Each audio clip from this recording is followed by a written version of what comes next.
আমার আজকে আমরা আমাদের সন্তানদের জন্য জামা কাপড় কিনছি।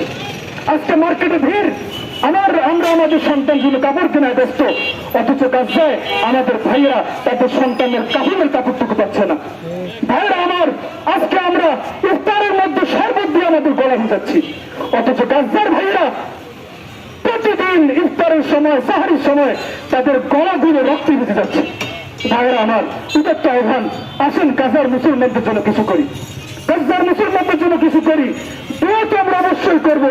ভাইয়েরা আমার, দোয়ার মাধ্যমে যদি সবকিছু হতো, আল্লাহ রাসূল সাল্লাল্লাহু আলাইহি ওয়াসাল্লাম জিহাদ করতেন না, সাহাবায়ে কিরামকে রক্ত দিতে হতো না, রাসূল সাল্লাল্লাহু আলাইহি ওয়াসাল্লামকে দণ্ড মোবারক শহীদ করতে হতো না।